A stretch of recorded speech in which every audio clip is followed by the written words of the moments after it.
Hello everyone, welcome to a new chess video. Let me introduce you to the Dutch defense, this fearsome defense that you see right now on the board. It's so simple and so effective that I'm absolutely sure that once you finish watching this video, most of you will start playing this defense in all your games.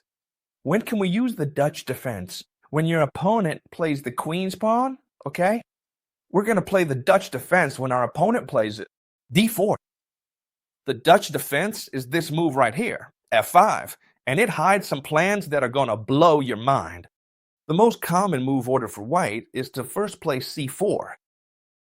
What's really great about this defense is that it doesn't matter much what our opponent does, because we're always going to do the same thing, just the way we like it. Our second move, let's remember this well, will be e6. So far, we're already seeing that our attack is going to head to this side. You always have to learn to read and communicate with your pawns. Wherever your pawn chain is pointing, that's where your attack is going to go. Here, white has several possible moves. The most common ones are knight to c3, developing one knight, or knight to f3, developing the other knight. These are the two most commonly used, but it doesn't matter to us because we're going to play knight to f6, and now, when they play knight to c3, which we were expecting, we'll make this move that you need to remember. When they play knight to c3, we'll come in with bishop to b4. A very important move. Why is this move so important? You're about to see why. Here, white has a lot of options. A terrible move would be to try to chase away this bishop from here. Because what we actually want to do here is to trade off this bishop. We really want to trade it for this knight, no matter what happens. So if they play a3, they're just letting us capture and gain a tempo. A much better move for them would be e3, for example, keeping the center solid and also allowing the bishop to develop. But even if they play d3, what do we want to do? We want to trade this bishop for the knight. Now, I'm sure many of you are thinking, come on, chess teacher, how can it possibly be that on the very fourth move, you're already giving your opponent the bishop pair for absolutely nothing? Well, this is very important because if you're watching this video, you're going to understand why. What we want to do in the Dutch defense is fight for this square right here, which is called a e4 square. Why is this square so important? Because it'll allow us to control the whole game. So if we know we want to control e4, we've just eliminated one of its defenders directly, because that knight was doing a great job defending it. And besides, this is a light square, right? So our dark squared bishop can never defend this square. We've traded a bishop that would never fight for this square for a knight that's the perfect defender of it. And now you'll see why it's so important to control the e4 point. All right. Here, if you've understood the logic of this position, you'll know, why do we need to control this square? For example, after castling, they could play bishop to e2, or a bit more precisely, bishop to d3. Why? You already know. And so, following our plan, let's think for a moment. This bishop can't get out this way, because there's a big pawn barrier. So I'm going to develop it via the b7 square. And where does it point? Exactly, at the point we want to control. And not only that, but it also points directly at the opponent's castled king. So what are we going to do here? Bishop to b7. As you can see, if you understand the strategic concepts behind this defense, you'll be significantly more advanced than your opponents. That's why my goal in this video is for you to fully understand the ideas, and you'll see why. Because there are a lot of little tricks that white can fall for. There are an absolute multitude of them. Here's a serious question. What could the white pieces do? As you can see, they have a tough time developing. They'd love to break with knight 4 to free their bishop, but breaking with knight 4 is impossible. Why not? Because we've done a great job controlling the central square, so they can't break through. This bishop can't get out through here.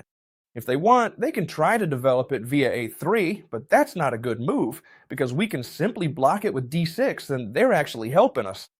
Now this bishop does absolutely nothing, and they've helped us by leaving an open spot to develop our knight without wasting any time. So if they play bishop to a3, either now or later, you just need to remember that we're going to play d6. Why? To cut off the bishop's diagonal. It's that simple. Now then, why is bishop to a3 usually not the best plan?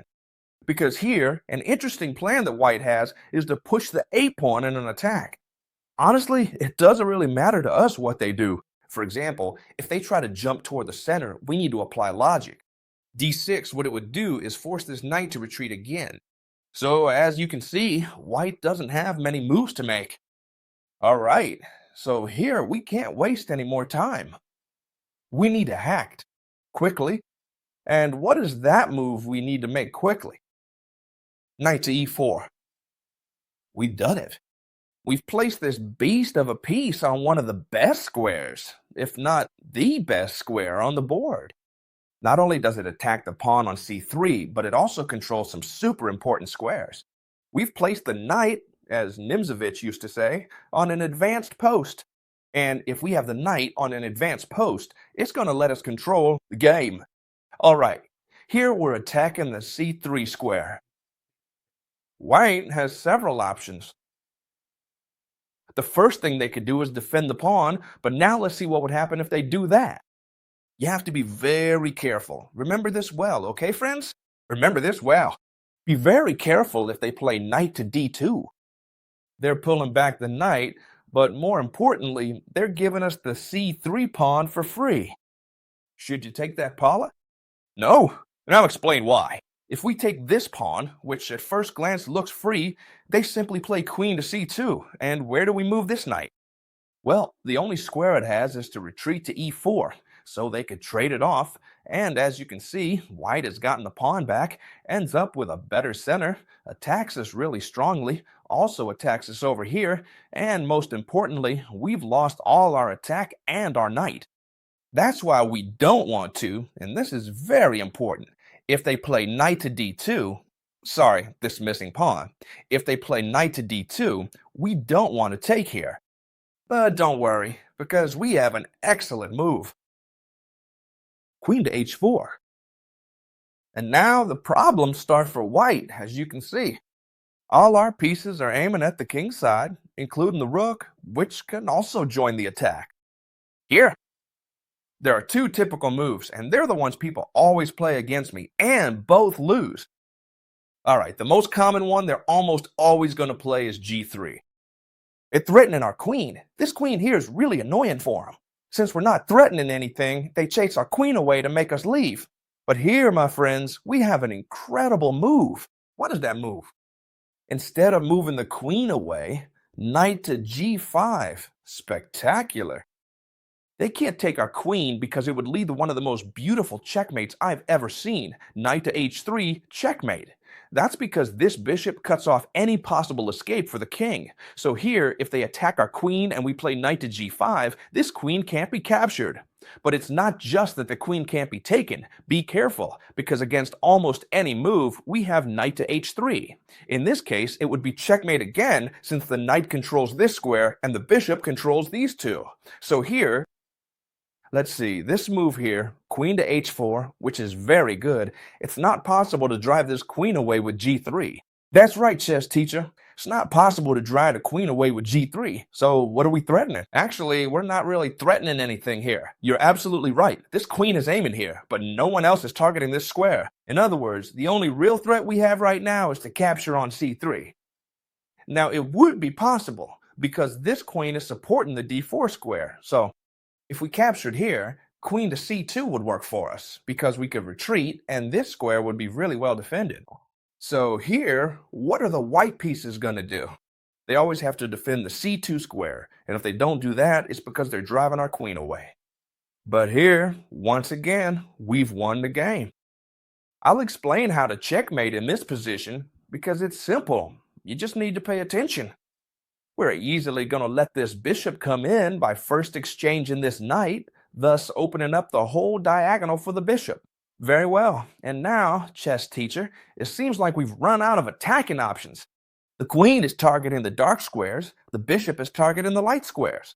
It doesn't look like we're going to checkmate here. Well, remember this spectacular bombshell. Look, I really love this opening. Honestly, I'm telling you. Leave a big like if you want more videos about this opening, because I truly love it. Bishop to g2. It ends up being a decisive move. If they don't accept the sacrifice and decide to move the rook, they're going to have a really hard time, because we'll just put the bishop here and end up checkmating. So this sacrifice has to be accepted. Once this sacrifice is accepted, there's no way to escape. Our plan, put the queen on f3. Right? Put the queen on f3. How? Well, it's very simple. First, we give a check, and now when the king moves, he can't go here because that's check. He has to go to h1, and then we put the queen on f3, and it's even with check.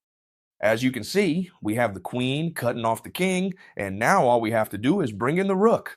That's all we have to do, right? A queen and a rook, and that's enough to checkmate. What can white try here as a last resort? Well, move the rook somewhere to try to escape this way, because otherwise rook to g6 would be checkmate. But don't worry, because we're going to checkmate just the same. Remember this, if they've moved the rook to escape on this side, let's stay consistent. Do we want them to escape? No. So the queen switches sides, and now we're controlling this diagonal. So what are we threatening? Rook to g6, followed by queen to g2, checkmate. The only way they can try to hold on, as you can see, I'm explaining all the possible defenses so that no matter what they do, you can checkmate them. The only thing they can try is king to h1. So if we now put the rook here, they could play rook to g1, defending against everything. But these are just illusions. We're going to force the king to move back here. And how are we going to do that? With rook to h6. As you can see, we're threatening mate and wife. Is there any piece that can come to defend? Nah. The only way the king can try to escape is by making this move here. But now, since we have the queen's barrier, rook to g6 is check, the king has only one move, and queen to g2 is checkmate. What I'm about to show you now has helped me win a ton of games, so pay close attention. When we play knight to e4, our favorite move, in fact, we've built a whole bunker just to place our knight on e4, as I was explaining. We just saw that knight to d2 was a dangerous double-edged move, but if we know it, we could end up delivering checkmate. Be careful. If you hadn't seen this video, you probably would have captured this pawn here for sure. But okay, knight to d2 might not be the most popular move, especially if the playing level isn't very high, right? So what's the most popular move? If we attack a pawn, the most common response is to defend it. So queen to c2 is the most popular move of all. It's defending the c3 pawn, and now it's attacking this knight with several pieces. It's putting a lot of pressure on the e4 square. Alright, here comes one of my favorite opening tricks. It's a trick that everyone falls for. We're going to play knight to c6. It's a very important move. Why?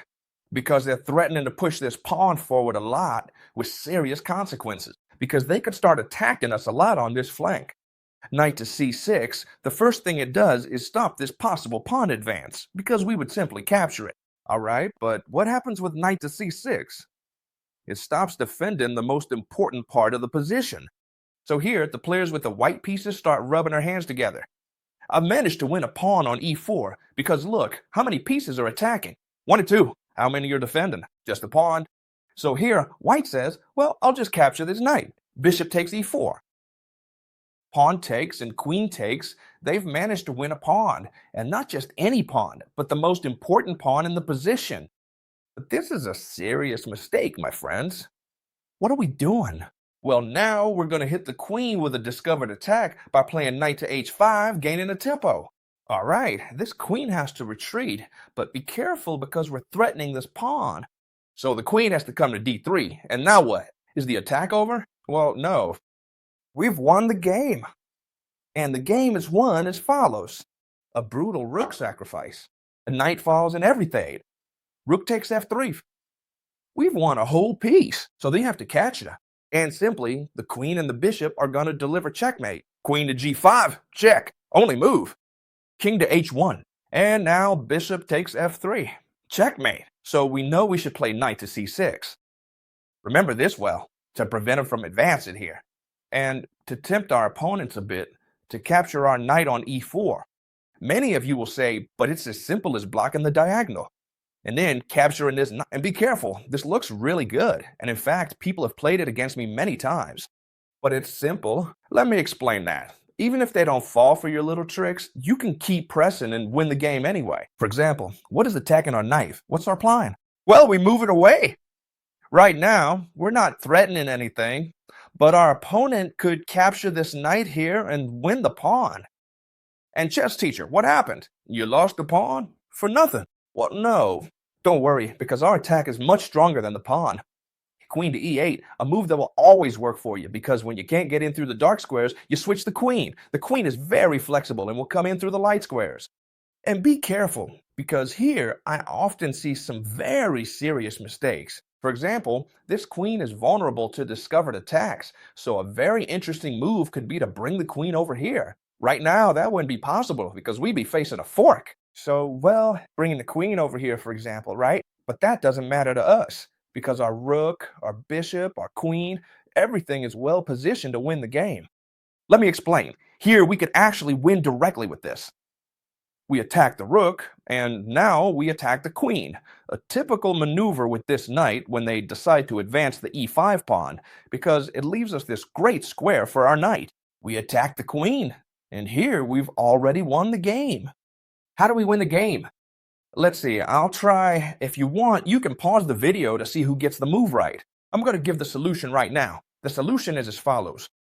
Rook takes on f3. Once again, the rook comes to the rescue, winning the game. Why? Because now queen to g6 is not checkmate, but it's check, and we win the rook because it's the classic double attack. So here we would win the rook, and we'd probably already have a strong enough advantage. Plus, the king is very exposed, so we could also bring in the bishop to win the game. This bishop can't move either, because then we would capture the other rook. Don't tell me the Dutch defense doesn't hide some brutal attacks. It's also very possible that instead of developing the bishop to d3, they develop it to e2. The plans are very similar. The good thing is, if you remember these ideas well, you're going to win a ton of games. Pay attention to this. Castling.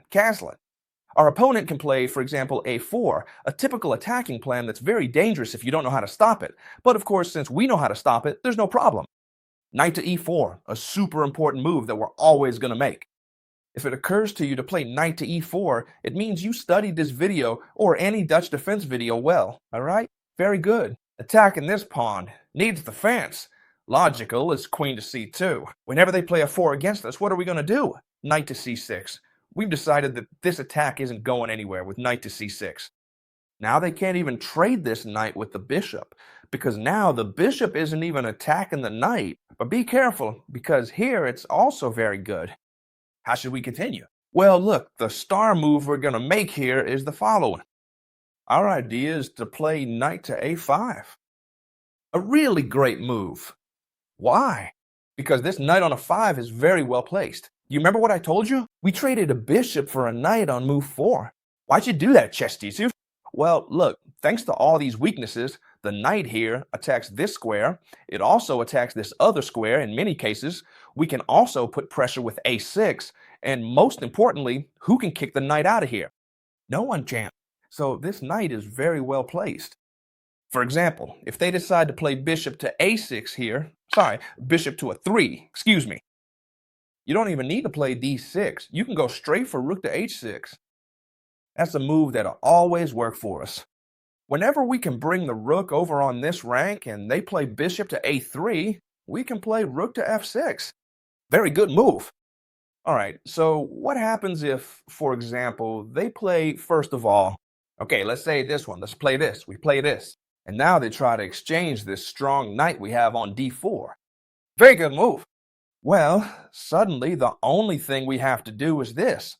We capture here, and now we'd have a fork. Queen and rook. We'd be winning material.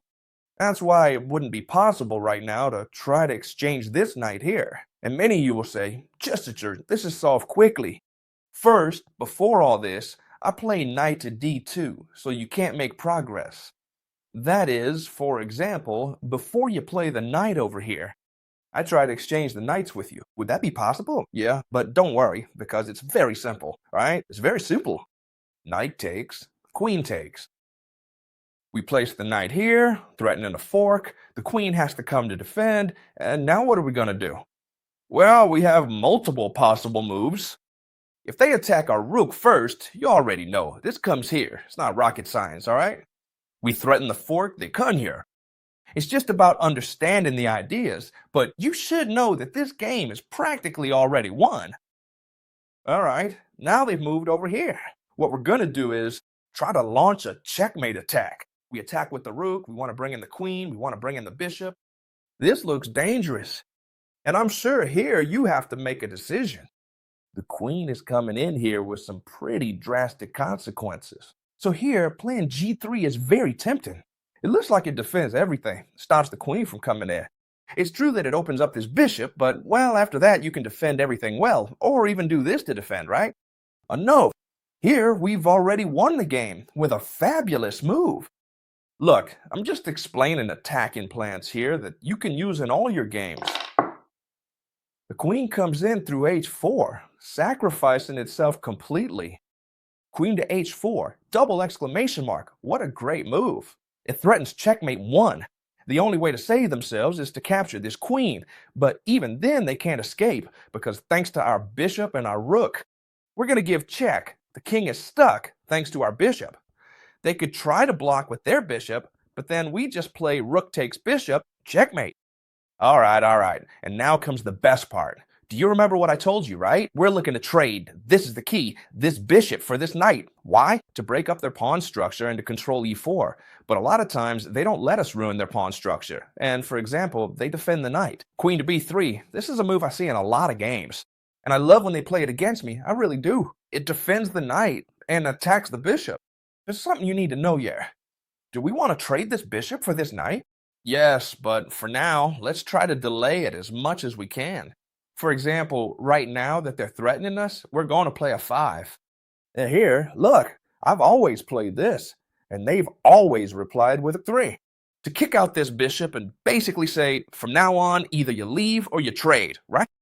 Or not, because we have a really great move, and I always play it really fast, so they think I've just left my bishop hanging. A 4 threatens the queen. That's not possible. Pawn takes because we would capture the queen, right? But of course, here white thinks, well, I'll just capture it with the queen and nothing at all has happened. I have an extra bishop and the game is practically won for me. Well, no. What we've actually done is trap their queen. Incredible. And I've done it many times. Knight to c6. We've managed to trap the opponent's queen. It only has 2 squares left. If the queen goes to b5, simply rook to a5 and the queen has no escape. If the queen goes to c5, it's exactly the same, but first we need to play the subtle move b6 to force the queen onto that square, and then rook to a5 would win the queen. If they develop this knight first, you develop this one.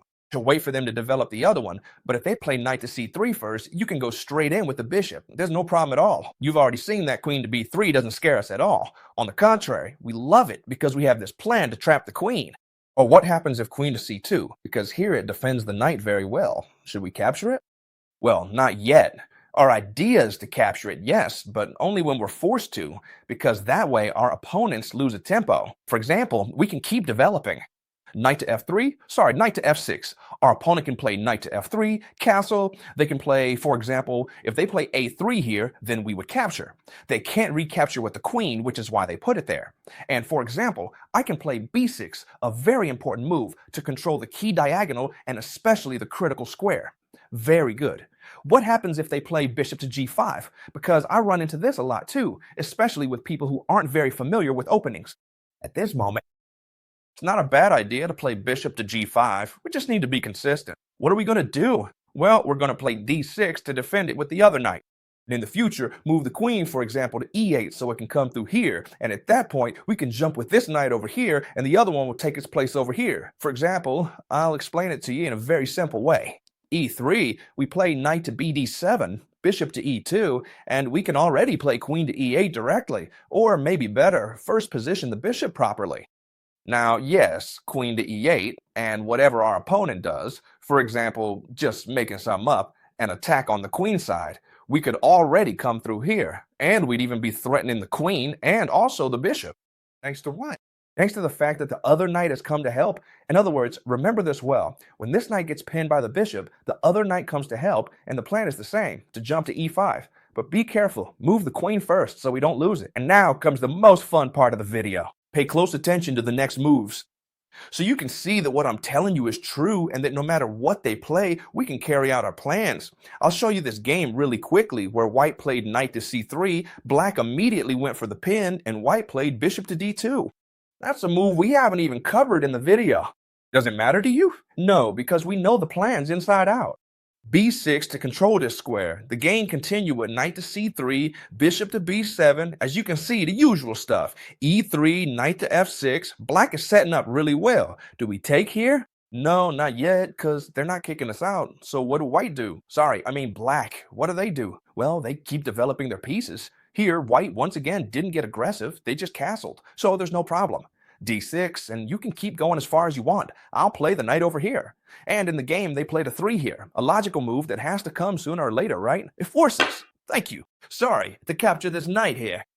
After bishop takes, we've recaptured this knight.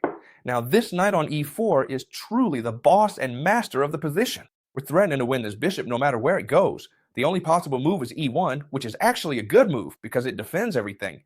That's what white did, and now simply knight to d7. As you can see, the plans are similar. Knight to d2. Now, when the knight moves away, it leaves a clear path for the queen. And look at how this player with the black pieces finished it off so well. Question, if they capture this knight, with what do we recapture? With the bishop or with the pawn? Well, naturally, you'd capture with the bishop, but the best move is actually to capture with the pawn. If we take with the bishop, it avoids double pawns, and it keeps the diagonal open, but this way, the pawn acts as a strong blockade. In fact, we're threatening to bring the rook through here, even bring the other one, bring the knight, and checkmate. So it seems like the only way they have to free themselves is f3, but that wouldn't be possible because the queen would come in with check. So how did white try to hold on in this position? Well, they defended this pawn to try to play f3, a very good idea. So what did black do? Rook to f6, a move that, as you can see, all of you would come up with if you studied this video well. Now, yes, f3, and what black simply did was exchange this pawn here. Now, exchange the bishop, as you can see, and simply bring the other rook over. So I double up the rooks, and the opponent is far from bringing their other rook over to defend. All right, so now we're threatening to win a rook, right? Rook takes rook, queen takes rook. It could even be rook takes queen.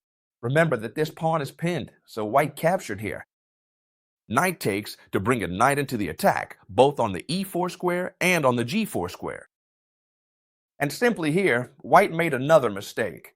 Throughout the game, they keep making tiny mistakes, and honestly, you have to be an extremely strong player not to make them. It's very difficult to play with the white pieces against this defense. e4 to make a discovered attack, but the queen simply moves away, and now this pawn is captured since it's being attacked by 2 pieces. White played rook to f1, but this already seals the game, because after rook takes rook, king takes rook, queen to f6 check would come, and when the king moves, queen takes pawn, and as you can see, it's check, and not only is it check, but now we're also going to capture this bishop here. Obviously, white resigned at this point. As you can see, white didn't do exactly what I explained, but the plans are always the same. If you'd like me to show you a real game on how to apply the opening or defense at the end of each video, let me know in the comments. I like to do whatever you all enjoy watching the most. So make sure to save this video to study it as many times as you need. Some people will have it down after watching twice. Others might need 7 or 8 times. It's all good. However many times you need, the video will always be there for free whenever you want to watch it. So make sure to keep it handy. I hope you loved it, and I'll see you tomorrow, as always, in the next video, friends. Goodbye.